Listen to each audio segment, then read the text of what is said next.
the English cast of the EU Qualifiers Group B.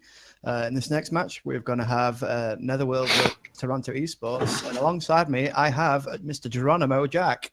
I'm alive! But my voice hasn't, broke into the day yet, apparently. You take a little bit more warming up than Pithy, and he can do those early mornings. Yeah, you're not so much. Pith is good for that, right? He doesn't complain about it at all.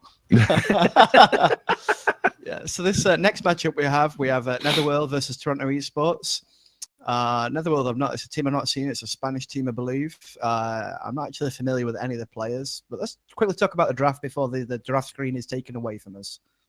All right, just a quick draft. Toronto Esports, Blood Morty obviously picking up that Grux once again. We just saw them completely blow out their last game during the break there. We had enough time. The game was quick enough, quite literally, for us to show it to you during the break. Marty Rivia is going to be getting the Muriel out once again. Mikey on Moragesh, B Certified, is going to be Feng Mao, and I Cameron on Revenant. So yeah, pretty strong lineup. They've banned out their Howittz. It's weird. We don't. Moragesh is not a hero we often see Mikey on. No illusions that he's going to be able to do a lot of good work, but it's not a... I mean, they did ban his howitzer. Oh, yeah, sorry, it's him that's been banned out. It's not them that banned it out. It's not a hero we often see him on. The team seems quite rounded. The things, especially with a Muriel, can be quite tanky. The shield's now scaling with armor, so his shield now can do some real work if they build some armor underneath it. And obviously with the Muriel, just keeping everyone topped up. And the Revenant, you let Cameron have a Revenant, probably going to be in a world of hurt at some point. Yeah, because I'm pretty sure with the Revenant's ultimate changes, the way they worked it, you can still use the assistant. Like, you can still assist your teammates. You just can't damage the enemy now. So, you can use quenching skills on a Revenant that's been ulted or is ulted or is in his ultimate. But we are going right into the game right now. We're 20 seconds in, so we're going to get right into this of Netherworld versus Toronto Esports. And to start this one off,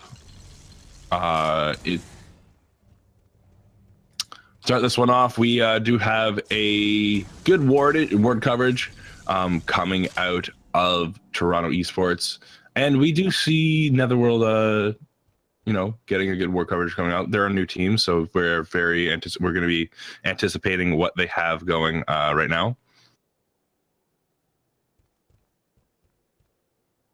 Right.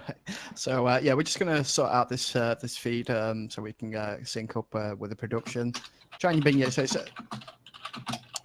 to give you a little bit better obs in. So we're just going to catch up with that.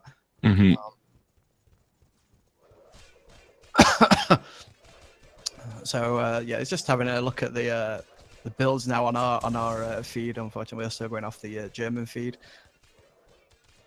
Yeah, to start that off.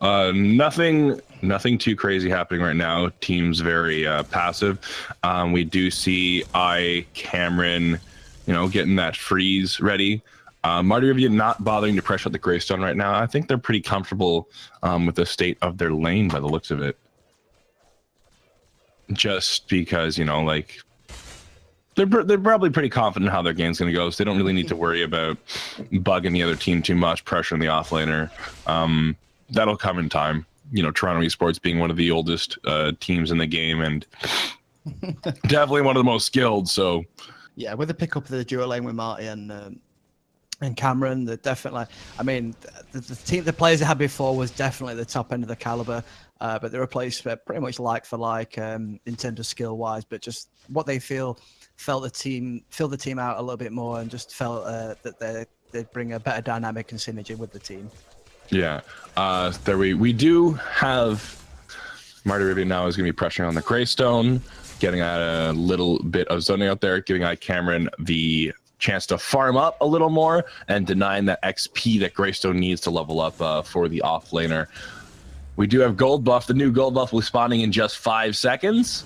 We'll see who's going to pick that up. It's going to be Cameron, Marty, or maybe even Greystone's going to get brave And no, he's just going to sit there. Marty's going to rotate over. He's going to pick that up, get some extra CXP for the support. Now, you would think that the ADC is generally... Oh, we have a gank coming in. Blood Morty's going for the dash, the smash and grab. He does get the double pain off, and that will be a kill for iCameron 3 minutes into the game, right off the bat. Yeah, very early engage there. Good rotation from Blood Mortius. Trying to catch this Greystone before he hits that level 5 and becomes a different problem to deal with throughout the game. Obviously, just having that essentially times half 1.5 of his health. Just gonna have a quick look at this this off lane. We've got B certified back on this the Feng Mao, one of the heroes I love to see him play. Pretty much built for the off lane, has good sustain. That shield now really, like I said earlier, really benefiting from the new shield changes, where if you build armor underneath it, can tank that more because you get the mitigated damage instead of unmitigated damage. And on top of a Muriel, you can really deep dive and be that extra frontliner as well as the Grux. And we do have B certified starting to poke around with the enemy offlaner. At the same time, Greystone taking a lot of damage under his turret. He's going to get completely zoned out as Marty Rivian and iCameron dart to chase down. Marty Rivian landing the slow on Muriel, and the Obliterate will follow up with that, picking up the kill. They're going to go back into tower to look at... and they're going to go back into... Okay. I'm going to go back under the tower to pick up the kill over there and take that one down. So yeah, just gonna see how this this mid lane is shaping up. So we're gonna have a countess in mid lane. It's not a position we usually see her in. Used more often in a mid lane, an off lane role because her. I mean, she can absorb pressure from sort of an enemy duo lane because she can sort of freeze lane under the tower. However, it's difficult in that mid lane because usually the fight's right in the middle of the river, so you're really open to those ganks from the jungle, and you're not sure where the jungler is. Rather than, you know, you can see the enemy ADC and the support. Where Speaking, not sure where the jungler is. No wards coming out of Netherworld right now as Blood Mortius walks right by the enemy team. Black Shadow coming up behind for the rampage, trying to get a gank off and be certified, but surprise, smash and grab. The rock will miss for the rampage, and now they're going to engage as Danny's caught out and he's trying to run away. There's a dash coming out of Blood Mortius, followed by the double pain as B certified goes for the reaping dash, and then the hamstring. Blood Mortius now fighting Black Shadow as B certified was chasing down the Narbash. There's the ultimate coming out of B cert as Mikey is the one to pick up the kill. Was it his ult there? Was it his reaping dash that just basically went through him? Yeah, finish him off there. It looked real fancy either way. Whoever picked the kill, they get some style points. So already 6 minutes of the game, and it is 4-0 to Toronto Esports, and they're really setting out their stall, just playing no nonsense games and not taking it easy on the team. As we see another kill there from Tio Micah. Sorry, I'm my spectator. I have the map bug at the minute as well, so you'll have to bear with me. Oh, fun fact, you can actually still see what's going on if you look close enough. Oh yeah, it's sort of translucent underneath it. Yeah, I think what the bug is it brings the mini map layer to the top of the overlay. Yeah, and then puts the heroes underneath it. And then puts everything else underneath it. Yeah, because you can still see the minions and everyone moving around ever so slightly, and you can hover over them and still click them. But it's weird because last time I had nothing. This time I have the towers. Yeah. At least be consistent in your flaws. All right, B certified is having the minions go under his tower, as we do see Danny Love and Danny V1 should have poked that down. They might actually be able to take that. B certified has no mana to really stop that. And that is going to go down. Instead of engaging onto B cert, who's quite literally 3 levels ahead of the duo lane for Netherworld, they're going to back off, pick up their gold buff. River Buffs have spawned right now at 7 minutes. It's already 30 seconds in, and that purple buff is still hovering around. No one's taking it. Even though the Countess has vision on it, she knows the purple buff's there. She knows no one's there to pick it up. It's been a whole minute almost now without a Countess picking up a purple. That's such a strong river buff for Countess that she's ignoring. I think she's highly aware that there is a Blood Mortius sort of lurking. You can hear those those maces sweeping through the jungle camps, clearing water. At this time, yes. Oh, and there is Cameron and Marty Rivia picking yet another kill under the tier 2 this time, as Cameron is looking to chase down Greystone. He's not even level 5. He's still level 4. 8 minutes into the game, Blood Morty's rotating over, helping to take down the tier 2. Probably one of the fastest tier 2s we've seen in competitive Paragon so far. Yeah, just gonna have to wait for this next minion wave to actually push him, but looks like Netherworld aren't really gonna be able to mount much of a defense here. The Greystone sort of ambling back out, but I'm not sure what he can do. Marty's actually gonna back right now, so probably not gonna pressure, and Greystone's gonna get to keep his tier 2 for a little while longer yet. Yeah, and Kyron's going to pick his gold buff. He's going to back, now sitting at 15 CP. Meanwhile, Danny's sitting at 10. So we already have a very large card lead, not only due to kills, but to farm, as Cameron has doubled the CS of the Yin. Yeah, that's one of the things. Cameron is a prolific farmer. You know, he'll be in team fight. The guy's just a machine. We do have B Certified now deciding to engage onto the Yin. Yin's trying to reposition herself, and he's instead going to fight the Narbash. Yin leaving him all alone as the ultimate from Feng Mao does come out, but Black Shadow's there to try and pick up a kill. He will pick up, I believe that is going to be the first kill for Netherworld on Rampage in the jungle. Yeah, I think so. Cert did his job though. He took out both the carry and the support. 2 for 1's always even. I think he's pretty happy with that. Blood Morty's picking up the river buff at 9:45. That buff has been up for so long at this point. We do have Juan Klom is in the mid lane getting hit down by that hive. Has Mikey built his Chain of Magic yet? No, he's just got an Adamant Edge, Sage's Ward, and the Healer token. So not got it online just yet. Probably not a priority as of. Because I believe that's probably Chain of Magic is probably strongest on Mortgage. That hive lasts like 12 seconds, and that's 8% damage being taken for 12 seconds. Oh, let's just see TO rotating to take a very easy Raptors. Not even a whiff of any contention from the enemy side. As Netherworld just looking to sort of regroup and push back out lanes. We see Be Certified. He's looking for something in the jungle. He's definitely hungry. Yeah, he's just ready to flex 1v3 by himself. He thinks he's got the making of the enemy team. He's picked up that Imperium Mask, which is a card that I've grown to love now since it's been buffed.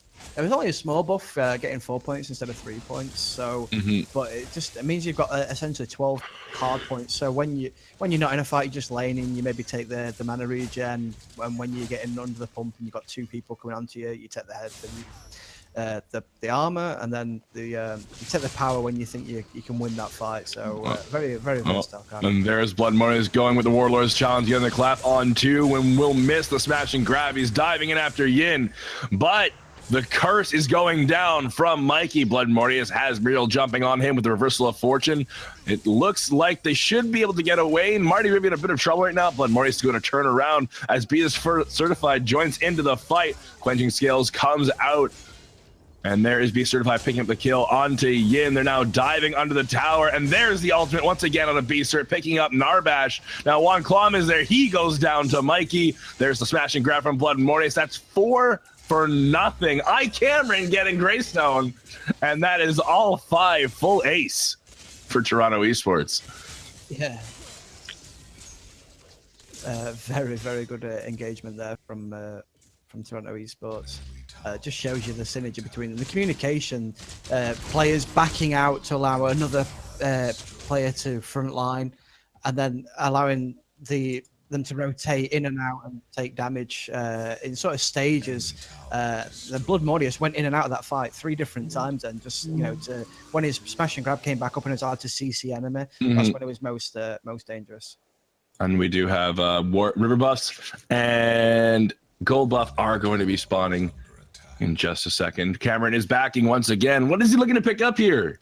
He's getting another Madstone gem started off after he's finished off a ward. So we do have a ward on the carry this time around, which I don't see very often anymore. Cameron, as you find in his build, if you ever watch him on stream, he always turns to pick up a ward. Even when he's got one of the best supports in the world in Marty, he still likes to have his own wards just in case. I mean, it's helpful, right?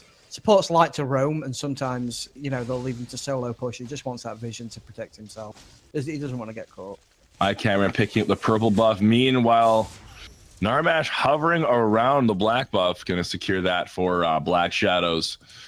Grouping in the mid lane for Toronto Esports, as iCamera is still sitting around invisible, but he does think that there's not a whole lot going on. His team can handle whatever happens. He's going to go off, grab his gold buff, pick up some great CS. There's a giant minion wave over there. Bloodborne is jumping on the tier 1 in the mid lane. That's going to go down without any contention. Now rotating into the jungle, seeing what they can pick up in here. The waves are cleared out. Looking to go on to Yin will be Blood Mortius and the rest of his team. Alacrity Orb will be thrown out by Marty Rivia. Mikey goes in, gets hit by the rock from behind. 3-man Warlords challenge with a smash and grab. Narbash with the crash bang boom. Bringing that out will actually peel successfully for Danny, but the Hive was dropped and he's going to go down. Curse coming out, landing on top of Juan and Countess. Just healthy enough to live by, but Blood Mortius dashing in to try and finish that one off. That's going to be Marty Rivia to get the kill over there. Yeah, that Muriel's really doing work, just keeping Mikey just alive during that fight. He got quite a lot of focus in there, but Marty with the reversal of fortunes, dropping down those consecrations, just keeping him topped up enough to get down that damage, get off that curse. Yeah. Mikey right now is going to back. Card point wise, the score is 15-1, 310 farmed, 152. So we do see Toronto Esports starting to really take the game away. Yeah, Cameron at 28 CXP to Danny's 16, so almost 8 card points in front now. 12 now. 12 card points in front now, so really putting the hurt on, and he's got 4 kills, he's got 87 farms, so he's just doing what Camerons do best, and that's really powerful very quickly. I mean, he can probably take that rampage on by himself at this point. It looks like he's going to try. The Obliterate comes out, but it will be tanked by another teammate. However, that still did a nice little chunk of damage for those few projectiles that did hit. That's the thing. If you can just put a little bit of poke and just make the tank a little bit softer, so when you do actually go in for an engage, he's just a little bit of an easier target if you do want to burst him down. They're actually sneaking Prime right now without even the whole team, and they just needed the Muriel, the Grux, and the ADC. So they picked that up. I think they're looking to end this game right now. Be Certified dashing in right on top of Black Shadow. He's looking to pick up the kill there as Mikey's going to use his speed boost to try and take down Yin. She's going to have to burn her ultimate just to get some peel off. Obliterate finishes the job as Be Certified is actually 1v4ing the enemy team for Blood Moist to come in and get a smash and grab on 2. Crash Bang Boom goes out, but Mikey will pick up a kill on to the Rampage and the Narbash. Last one alive is going to be the Greystone. His ultimate burns down, but smash and grab and the curse. He doesn't even hit the ground out of the ultimate before he goes down. Tier 2 going down, and this should be the game unless Yin can actually pull off a miracle. This is very likely game for Toronto Esports. Yeah, this Toronto Esports side looking very, very good. Just being really efficient, just no nonsense, not really trying to behind the enemy team, just going about business and just doing what we've come to expect from a team of this caliber. Pretty much. They are jumping on top of it. We do have another one trying to defend, but Danny goes down first, and then his partner, Danny Love, goes down second. They are going to burn down the rest of the core as Mikey tries to survive a little bit of damage using the stasis gem. Just, you got to keep that KDA intact. You don't want to lose that. Perfect game is ideal. Final score of the game, 22-2. Yeah, and TO is still looking like a real team to be reckoned with. The favourites for this group, a lot of people feel. I called these in Polski, Polski to make it out of the group, and just wanted to show that they are a force to be reckoned with. I think the draft was really solid as well. All heroes, maybe not Marty on the Muriel, but since her recent buffs, I think she's been. If you can get those tanks with the armor on, so if she can get those shields onto Grux or onto the Feng Mao, they can really tank it up for a long time and take an awful lot of punishment and draw out those ults that are not going onto your backline, essentially. Well, the nice thing about Muriel is that she'll turn a fighter into a tank, and she'll turn a tank into a bigger tank. Yeah. So always having them around is really a good idea. You know, getting that support in. She has her utility. She has the ability to get across the map and, you know, globally shield a target. She has a slow just for a little bit of CC, so you can engage and disengage. And her kit's really well rounded, especially with the movement speed boost. You know, to round that off, that really complements the Alacrity Orb and the slow from Muriel. Yeah, definitely. It's just an all-round. I think she got. I think her buff to the shield buff was a bigger buff to her than her actual kit buff, as it were. So yeah, I think we're going to start seeing her picked up a little bit more. But yeah, that's the game. Overall, I do feel like both teams did a very good job of getting a good draft. But as we see, Toronto Esports, very skilled team, so they're going to take that one right away. Are we going to break right now? Okay. Yeah. All right, we'll catch you guys in a sec.